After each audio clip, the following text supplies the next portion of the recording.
Assalamualaikum warahmatullahi wabarakatuh.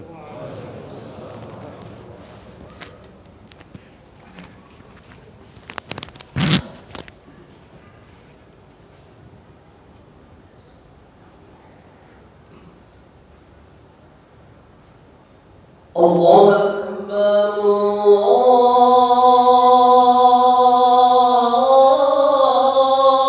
الله أكبر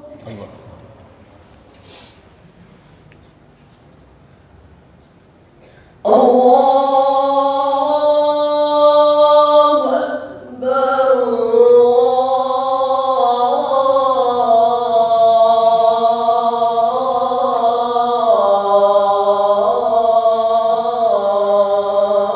الله أكبر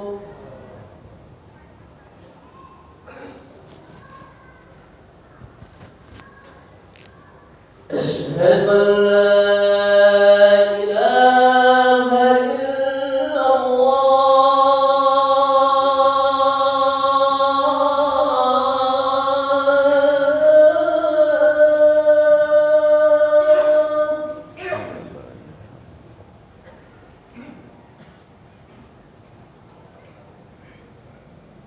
أشهد أن لا إله إلا الله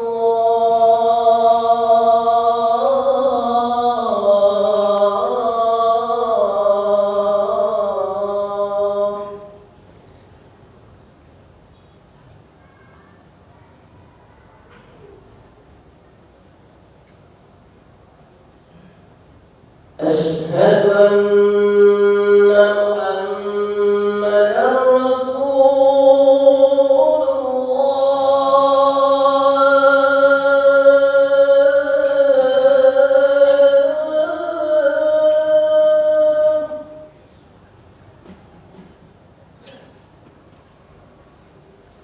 أشهد أن محمدا رسول الله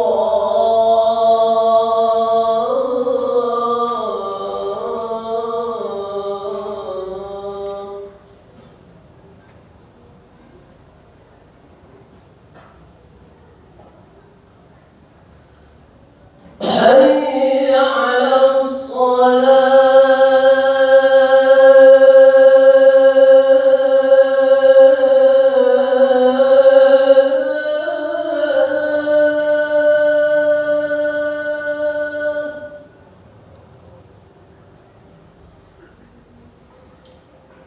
حي على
إن الحمد لله نحمده ونستعينه ونستغفره ونعوذ بالله من شرور أنفسنا ومن سيئات أعمالنا من يهده الله فلا مضل له ومن يضلل فلا هادي له أشهد أن لا إله إلا الله وحده لا شريك له وأشهد أن محمدا عبده ورسوله الذي لا نبي بعده اللهم صل وسلم على محمد وعلى آله وصحبه ومن تبعهم بإحسان إلى يوم القيامة فيا أيها الهادرون اتقوا الله حق تقاته ولا تموتن إلا وأنتم مسلمون وقال أيضا يا أيها الذين آمنوا اتقوا الله وقولوا قولا سديدا يصلح لكم أعمالكم ويغفر لكم ذنوبكم ومن يطع الله ورسوله فقد فاز فوزا عظيما. Hadirin sidang Jumat rahimani wa rahimakumullah. Puji dan syukur senantiasa kita panjatkan kehadirat Allah Subhanahu wa taala yang di mana berbagai kenikmatan Allah berikan kepada kita. Tak seorang pun makhluk bisa menghitung nikmat-nikmat yang Allah berikan kepada kita. Di antaranya sedikit saja kita nikmat nafas kita dalam satu hari semalam kita, kalau dihitung rupiah itu ada berapa rupiah nilainya. Ini di antara kenikmatan yang Allah berikan kepada kita berupa kenikmatan fisik atau kenikmatan sehat. Tapi ada yang lebih besar, a'dhamun ni'am, yang paling besar dari kenikmatan, yaitu nikmat iman dan nikmat Islam. Yang dimana dengan keimanan dan keislaman setiap manusia dalam menjalani kehidupannya, dalam menghadapi segala ujian, musibah yang ada di dunia ini, mereka ada dalam ketenangan, mereka ada dalam pahala Allah Subhanahu wa taala. Begitupun kelak nanti di akhirat setelah kematian menjelangnya, iman dan Islam ini menjadi modal utama nanti di alam kubur maupun nanti di alam akhirat. Hadirin sidang Jumat rahimani wa rahimakumullah. Khatib mengajak marilah kita tingkatkan keimanan dan ketakwaan kita, karena ketakwaan ini yang menjadi kunci manusia bisa mendapatkan atau memasuki surga Allah Subhanahu wa taala. Masalul jannati widat lil muttaqin. Perumpamaan surga itu diberikan hanya untuk orang-orang yang bertakwa. Maka dalam khutbah, muqaddimah khutbah ini, khatib mengajak kepada diri dan kepada jamaah semuanya, marilah kita tingkatkan ketakwaan kita dengan mendekatkan diri kepada Allah Subhanahu wa taala, menjalankan perintah dan menjauhi larangannya. Hadirin sidang Jumat rahimani wa rahimakumullah. Allah Subhanahu wa taala mengingatkan kepada kita semua, Al-Qur'an adalah pedoman bagi kehidupan manusia, hudal linnas, petunjuk bagi manusia. Dan di sini pun Al-Qur'an dalam surat Al-Baqarah menyatakan karakter orang yang bertakwa adalah yu'minuna bil ghaib, beriman kepada yang gaib. Di antara kejadian yang gaib itu adalah perkara yang dimana kita belum sampai pada masanya, yaitu akhirat. Dalam Al-Quran banyak perkara-perkara yang menggambarkan tentang keadaan bagaimana orang-orang nanti kelak di akhirat setelah Allah bangkitkan dari alam kubur, setelah Allah bangkitkan dari kematian. Ini memberikan kabar agar kita selalu menelaah, mentadaburi Al-Quran, karena Al-Quran ini bagian daripada pedoman kehidupan kita yang akan menyelamatkan kita di dunia maupun di akhirat, dengan memberikan gambaran bagaimana keadaan orang-orang nanti kelak di akhirat. Al-Quran ini menjadikan perhatian bagi kita yang masih hidup di dunia. Dalam surat Yasin dikatakan bahwa Al-Quran ini sebagai pelajaran bagi orang-orang yang hidup. Maka orang yang hidup menjadikan Al-Quran sebagai pedomannya dan beramal dengannya, maka insya Allah kehidupannya di dunia maupun di akhiratnya akan selamat dan akan mendapatkan sa'adah, kebahagiaan. Bagaimana Allah memberikan kabar, menggambarkan keadaan orang nanti di akhirat. Ini menjadi renungan buat kita semua yang masih hidup. Dan kita diinformasikan tadi bahwa ada salah satu jamaah muhajirin yang meninggal dunia. Kita yang masih hidup diberikan kesempatan. Kata Allah dalam surat Al-Ghasyiyah, A'udzubillahi minasyaitonirrajim, amilatun nasibah, tasla naron hamiyah. Amilatun nasibah, orang-orang yang dimana dia berkepayahan, bersusah payah. Amilatun, beramal soleh, banyak melakukan amal soleh. Dalam setiap umurnya beribadah, dalam setiap waktunya dia beramal soleh. Nasibah, bahkan dalam keadaan payah, capek, mengorbankan waktu, tenaga, harta, bahkan keluarga pun dalam beramal soleh. Bahkan dalam beribadah mereka tinggalkan, korbankan. Tapi apa yang akhirnya Allah tasla naron hamiyah. Tetapi pada akhirnya mereka itu memasuki neraka Allah subhanahu wa ta'ala yang menyala-nyala.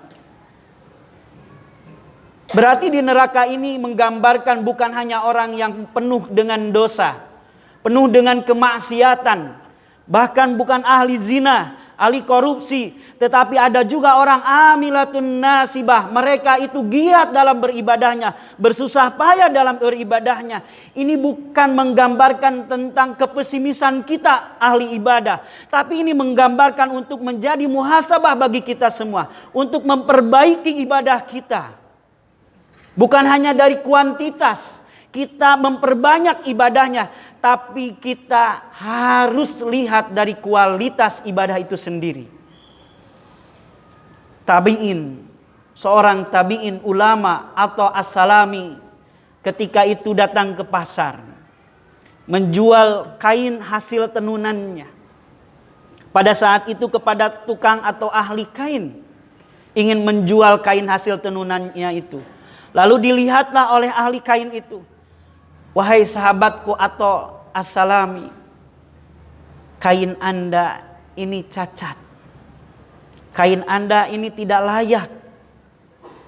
Ada sedikit cacat. Jadi tidak layak untuk dijual atau untuk dibeli oleh ahli kain tersebut. Lalu pada saat itu atau langsung merenung kemudian menangis. Wahai sahabatku atau, memang saya betul dengan jujur ini kain Anda dalam keadaan cacat. Maka kalau yang membuat engkau menangis karena tidak laku kain ini, maka saya akan beli dengan sesuai harga yang sepantasnya, kata si pembeli tersebut. Apa kata Ato? Wahai sahabatku, jika engkau mengira aku menangis gara-gara kainku ini tidak laku, tidak, bukan. Lalu kenapa? Saya mengira bertahun atau berbulan-bulan saya menenun kain ini dengan ilmu saya, dengan sepengetahuan saya, dan dengan keahlian saya. Kain tenunan ini merasa bagus menurut saya. Tapi kalau disodorkan kepada ahlinya, ternyata ada cacat di situ. Tidak layak untuk dijual atau tidak layak untuk dipakai.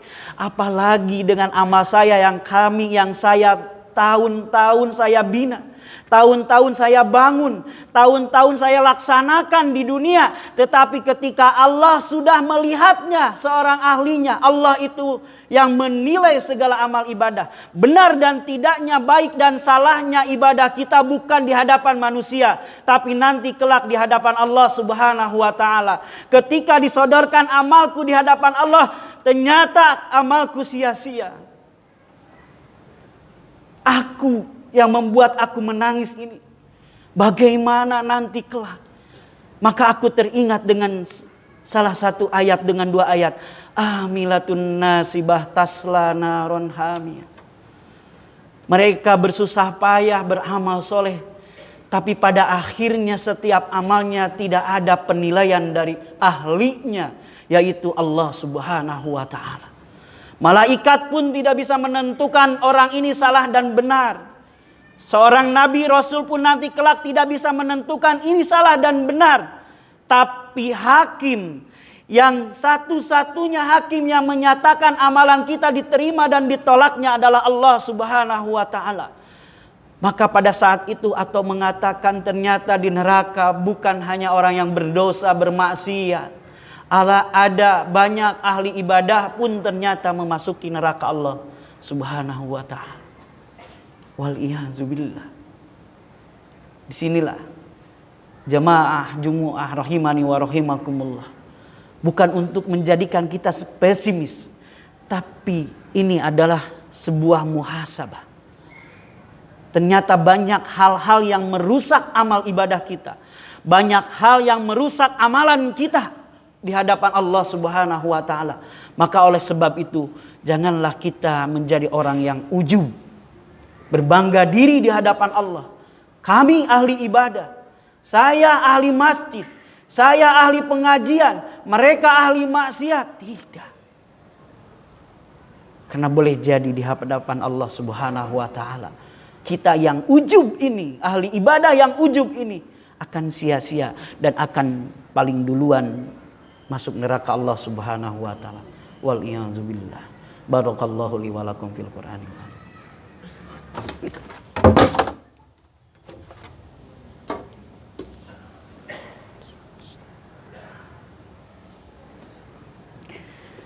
Alhamdulillahilladzi anzala sakinata fi qulubil mu'minin liyazdadu imana ma'a imanihim. Asyhadu an la ilaha illallah wahdahu la syarikalah wa asyhadu anna Muhammadan abduhu wa rasuluhu alladzi la nabiyya ba'dah. Allahumma shalli wa sallim ala Muhammad wa ala alihi wa sahbihi wa man tabi'ahum bi ihsanin ila yaumil qiyamah. Jamaah Jumat rahimani wa rahimakumullah. Lalu apa yang membuat ibadah kita, amalan kita sia-sia di hadapan Allah Subhanahu wa ta'ala? Bukan ulama, bukan kiai, bukan ustadz yang menjadikan indikator amal ibadah itu diterima dan ditolak. Tetapi tuntunan Al-Quran dan hadis, Allah dan Rasulnya sudah membuat indikator amalan itu diterima dan tidaknya. Yang dijadikan barometer, yang dijadikan ukuran bahwa amal ibadah itu diterima dan ditolak. Apa penyebabnya? Amaliyah batiniyah yang pertama adalah apa? Wa man yusyrik billah, siapa orang yang musyrik terhadap Allah, menduakan Allah, mensejajarkan Allah dengan makhluknya. Niat kita beribadah karena Allah, tapi di samping itu niat kita ibadah karena ingin rizki lancar, karena ingin usaha sukses, karena ingin proyek lancar. Itu diantaranya mensejajarkan antara niat kita kepada Allah dengan niat duniawi kita. Di antara kemusyrikan, insya Allah umat Islam yang hadir di dalam ini tidak akan musyrik kepada Allah dengan menyembah Tuhan selain Allah. Tapi ada yang musyrik, ada yang syirik kepada Allah, yaitu syirik mensejajarkan makhluk dengan Allah Subhanahu wa ta'ala. La yahbatanna amaluhum, siapa orang yang syirik, musyrik kepada Allah, maka orang tersebut amaliyahnya la yahbatanna, terhapus amaliyah tersebut. Ini dalam sifat, dalam ibadah lahiriah, batiniyah, yaitu keikhlasan kita dipertanggungjawabkan di hadapan Allah Subhanahu wa ta'ala. Dalam hadis digambarkan ada 3 orang yang nanti kelak akan pertama kali dimasukkan ke dalam neraka ahlul ibadah. Yang pertama adalah orang tersebut seorang yang dermawan, yang dimana sering sedekah kepada sesama, tapi dia dalam hatinya ingin disebut seorang dermawan, ingin disebut seorang yang ahli sedekah. Maka kata Allah, kadzabta, engkau berdusta. Yang menilai bukan malaikat. Malaikat sudah menyangka dia masuk surga. Tetapi dipanggil lagi, amalan apa yang engkau menyebabkan masuk surga? Sedekah ya Allah. Kenapa engkau sedekah? Saya di sini sedekah, di sana sedekah. Tapi ternyata sedekahnya itu ada rasa dalam hatinya ingin pamer. Ingin disebut seorang dermawan. Yang kedua adalah ustadz, pengajar Al-Quran. Dikatakan sebab engkau masuk surga. Kenapa? Ditanya oleh Allah Subhanahu wa ta'ala. Saya sering mengajarkan ilmu ya Allah. Mengajarkan Al-Quran. Mengajarkan ikra bacaan Al-Quran. Kadzabta, bohong engkau. Dusta engkau. Karena engkau ingin disebut seorang alim. Ingin disebut seorang qari. Begitupun yang ketiga. Dengan sebab engkau apa masuk surga? Saya syahid ya Allah. Perang di jalan Allah. Kata Allah, kadzabta. Sudah meninggal, dicap sebagai orang yang syahid, tetapi di hadapan Allah sia-sia. Apa kata Allah? Kadzabta, engkau dusta. Engkau ingin disebut pahlawan di hadapan manusia. Inilah menjadi sebuah renungan. Bahkan wailul lil musallin. Kecelakaan itu bagi orang yang salat. Sahun orang yang salatnya apa? Karena kelalaian hatinya. Bukan salat itu kan kata Allah, aqimus salat, inna salat li dzikri, karena salat itu untuk mengingatku. Tetapi ketika salat dia tidak mengingat Allah sepersen pun. Dari mulai Allahu Akbar sampai salam itu tidak mengingat Allah. Yang diingat adalah urusan-urusan dunia. Maka disitulah wailul lil musallin. Dari sikap, dari segi batiniahnya sudah salah. Maka ini menjadi pelebur amalan kita. Yang kedua adalah lahiriah. Ibadahnya betul ikhlas karena Allah. Tapi kata Rasul, man amila laisa lahu amruna fahuwa raddun. Siapa orang yang beribadah tapi tidak menjadi model salatnya, ibadahnya yang lain sepertiku kata Rasul, fahuwa raddun, maka ibadahnya sia-sia. Maka ibadahnya ditolak. Tolak ukur diterima dan tidaknya itu Allah dan Rasulnya yang sudah memberikan gambaran. Yang pertama harus ikhlas secara batiniah. Yang kedua secara lahiriah harus kita sesuai dengan tuntunan Rasulullah Sallallahu Alaihi Wasallam. Ada aspek yang ketiga, yaitu dari akhlak. Ada orang rajin sholat menyakiti binatang kata Rasul, fahuwa finnar. Apalagi menyakiti manusia. Begitupun tolak ukur perempuan, maaf istri, sholat, zakat, puasa, haji. Yang kelima syaratnya harus taat terhadap suami. Adab. Begitupun kita sebagai anak kepada orang tua. Karena dengan sebab akhlak kita terhadap orang tua jelek. Karena dengan sebab seorang pasangan jelek akhlaknya terhadap pasangan. Begitupun tetangga terhadap tetangga jelek. Ini akan menjadi amalan kita di hadapan Allah sia-sia. Na'udzubillah summa na'udzubillah. Ketika ada orang bertanya kepada Rasulullah, ya Rasulullah, tetangga saya rajin ibadah. Bukan ibadah wajib lagi, sunnah. Saum sunnahnya rajin. Tapi dia menyakiti kucing sampai meninggal dunia. Apa kata Rasul? Tidak ada jeda lagi. Fahuwa finnari. Dia di dalam neraka. Bagaimana dengan sholat puasanya yang dia bangun? Akhlak kita terhadap sesama. Ini yang menjadi tolak ukur amalan manusia sia-sia di hadapan Allah. Kesyirikan dalam batinnya terhadap Allah. Menduakan Allah dalam niat. Yang kedua dalam segi lahiriahnya. Prakteknya, ibadahnya jauh dari tuntunan Rasulullah SAW. Dan dari aspek yang ketiga adalah akhlak kita terhadap sesama. Akhlak kita terhadap sesama makhluk, bukan hanya manusia. Ini menjadi sebab amalan kita akan sia-sia. Wal'iyadzubillah. Maka oleh sebab itu, muhasabah bagi kita semua. Perbaiki ibadah kita dari segi kualitasnya. Alladzi khalaqal mauta wal hayata liyabluwakum ayyukum ahsanu amala. Bukan aksaru amala, tapi ahsanu. Paling baik dari segi kualitasnya. Paling terbaik memberikan kepada Allah waktu, tenaga, harta dan lain sebagainya. Inilah yang menjadi tolak ukur bagaimana ibadah kita agar diterima oleh Allah Subhanahu wa taala. Demikianlah yang dapat khatib sampaikan dalam kesempatan ini. Mudah-mudahan ini menjadi muhasabah bagi kita semua, menjadi tadzkirah, pengingat bagi kita semua agar kita selalu menjaga ibadah kita, agar kita selalu memperbaiki kualitas kita, bukan hanya memperbanyak tapi memperbaiki kualitas ibadah kita Allah Subhanahu wa taala. Rabbana taqabbal minna, ya Allah terimalah segala amal ibadah kami.